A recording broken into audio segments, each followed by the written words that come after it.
Gue Jimmy Multazam, perupa yang kecemplung di musik dari berbagai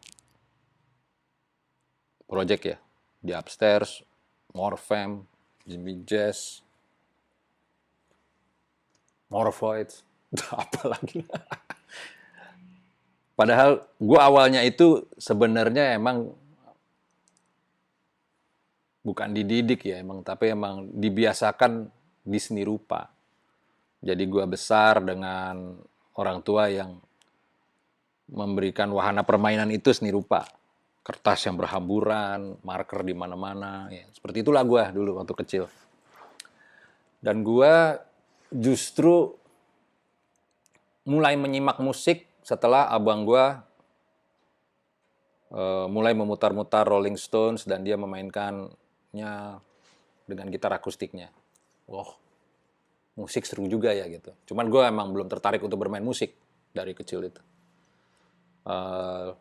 Lantas yang menarik di rumah adalah ada sebuah kalender yang dipasang oleh bokap gue di rumah. Itu kalender yang setiap bulan itu ada karya-karya pelukis sebuah bank yang udah bubar. Nggak bubar ya, udah merger jadi apa ya, jadi bank apa ya. Itu ada sebuah bank jadul lah ya. Di situ ada karya M. Ivansyah yang paling gue inget. Dia itu yang paling realis lah ya. Yang paling persis. Bentuk manusia sampai kucing dengan bulu-bulunya itu M. Ivansyah favorit gue waktu itu. Terus ada Dullah yang lebih naturalis. Terus ada Barley yang strokesnya lebih kuat waktu itu.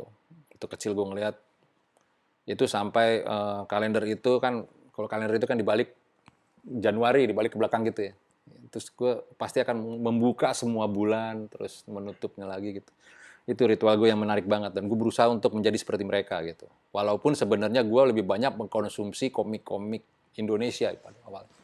Komik-komik silat itu yang banyak gue baca. Dan masih sekitaran segitu ini gue skill gue. Tapi gue selalu berusaha untuk membuat, pokoknya gue harus bisa menggambar potret, gue harus bisa menggambar anatomi dengan bagus. Waktu kecil gue begitu. Gue ingin menjadi pelukis hyperrealis seperti Dede Erisupria. Itu cita-cita luhur anak kecil lah waktu itu. Hingga satu saat gue pun mulai menaikkan tensi musik gue tuh waktu itu. Mulai mendengarkan musik-musik yang lebih kompleks dari biasanya. Mulai mendengarkan Van Halen, mulai mendengarkan Deep Purple, bahkan sampai Rush. Wah, harus rumit. Semua harus jago, harus bagus, harus Dick Jaya lah, harus begitu gue merasanya dulu. Tapi pandangan gue tentang musik, tentang seni rupa itu berubah ketika upacara bendera waktu gue SMA. Ya, waktu itu. Tiba-tiba ada teman gue yang datang di sebelah gue, mengeluarkan kaset pas lagi upacara. Nih, The Humanizers. Apaan nih? Artworknya keren banget. Artworknya berbeda dari album-album rock yang selama ini gue lihat gitu. Keren banget nih. Yoi. Mereka nggak memainkan melodi sama sekali. Nista, mana mungkin musik rock tanpa melodi, waktu itu gue bilang, berkata begitu. Lo dengerin dulu. Gue pulang, gue setel, gue nikmatin, musiknya keras. Chordnya paling cuma 3 gitu. Bahkan ada cuma 2 chord. Gue juga bisa bikin begini. Saat itu juga gue belajar gitar dan gue bikin lagu gara-gara album itu. Gue bikin band sama temen gue. Terus pertama masih meng-cover The Humanizers.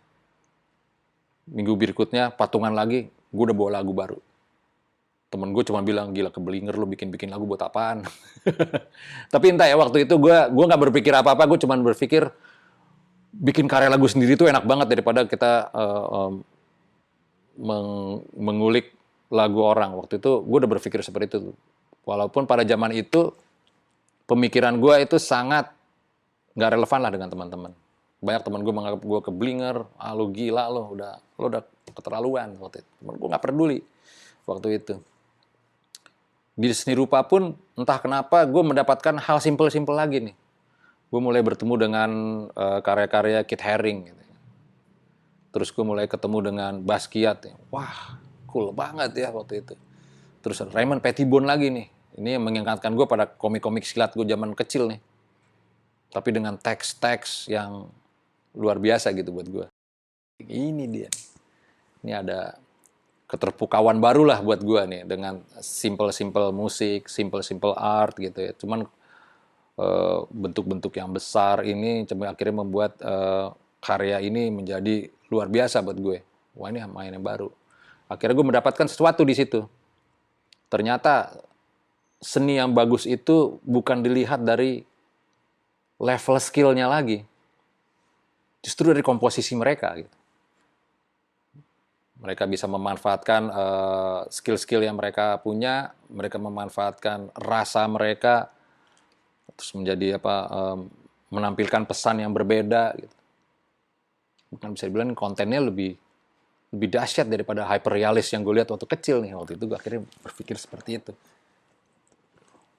Oke, sekarang gue akan rekaman dengan cara yang paling murah waktu itu pokoknya. Gimana caranya murah? Gue duplikasi dengan tape to tape, dijual secara kaki lima lah. Ya. Bang temen, ada demo gue, gambarnya yang keren, wah, semuanya gue jadiin satu, gue sebar.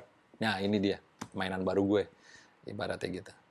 Akhirnya di situ gue udah mendapat bahwasanya gue punya kekuatan lain, dia walaupun dari skill gue yang ala kadarnya. Ini di musik ya, bahwasanya ternyata gue bisa menulis cerita yang menjadi kekuatan gue. Dan uniknya, karena gue dari seni rupa, ternyata cara menulis gue akhirnya jadi sangat naratif. Wah, ada hal baru lagi nih. Gue ternyata memberikan pengalaman-pengalaman dan theater of mind kepada para pendengar gue.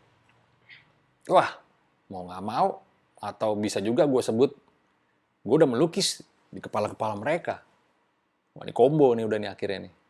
Menarik. Akhirnya berpameran lah gue, merilis album lah gue gitu dengan keterbatasan yang ada waktu itu. Ruang pamer, gak bisa dapet ruang pamer yang benar, gak apa-apa. Ruang alternatif ada, kita lakukan. Undang semua teman sebanyak-banyaknya. Akhirnya gue mendapatkan audiens yang kecil waktu itu. Gak puas dengan audiens yang kecil ini harus dilebarkan lagi nih. Gue butuh sesuatu. Wah, ternyata emang dari ilmu, dari tanya-tanya sana-sini, akhirnya lo mesti dekat dengan mass media. Ada media cetak waktu itu. Ada radio, bahkan televisi. Ini bisa jadi instrumen lo untuk menggaungkan pesan-pesan yang lo sampaikan ibaratnya ke dalam dari sebuah karya lo itu. Susah banget untuk menembus itu. Lo butuh pergaulan, lo butuh koneksi, lo butuh bahkan pelicin untuk bisa masuk ke sana. Itu buat kita wah nonsense. Modal dengkul seperti kita nggak ada. Cuman modal spirit seperti ini, ya udahlah, lupakan. Yang penting kita tetap tempel-tempel flyer di mana-mana, undang orang sebanyak-banyak untuk melihat karya kita, untuk mendengar lagu kita gitu ya dengan produk yang sedikit, nggak apa-apa, nggak masalah buat kita waktu itu. Yang penting emang spirit berkaryanya menggebu-gebu, asoy, gila. Hingga suatu saat mungkin dari usaha-usaha ini mungkin didengar kali sama bos yang di atas, bahwasanya wah, dirubahlah dunia, mulai menjadi digital. Sekarang media itu udah bukan hanya satu punya, wah ada media yang berkuasa lagi nih sekarang nih. Semua orang punya media masing-masing. Sosial media lah kita sebut itu ya, enggak ya? Semua punya gitu.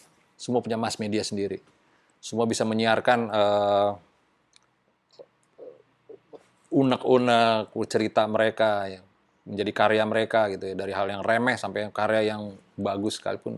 Udah sekarang itu kita sendiri yang mengontrol. Wah, seru banget nih pas zaman ini nih. Akhirnya ini media ini menjadi instrumen kita untuk menggaungkan cerita-cerita kita, untuk menggaungkan karya-karya kita. Menarik nih. Sampai akhirnya emang benar-benar ketika lo bisa menciptakan proses yang dahsyat ini, yang bisa lo share ke orang-orang. Nah, itu juga menjadi cerita lain lagi nih. Ini adalah cerita yang akan menjembatani ke karya yang ada cerita yang paling dahsyatnya yang akan nanti kita buka ke orang. Wah, menarik. Menarik banget. Akhirnya dari situ kita bisa meraih orang lebih luas. Kita bisa mendapatkan teman dan jaringan yang lebih jauh lagi. Semuanya dilakukan dengan lebih mudah. Dan ternyata seni ini yang simple itu menjadi lebih kuat lagi akhirnya dari sana. Ini menarik sekali nih. Dan akhirnya menurut gue sebuah proses untuk membuat sebuah karya itu adalah sebuah bisa dibilang itu adalah sebuah cerita yang bisa kita share lagi. Jadi cerita ini udah bukan hanya art kita ini lagi, prosesnya kita jadikan cerita lagi, gitu. Kita daur lagi.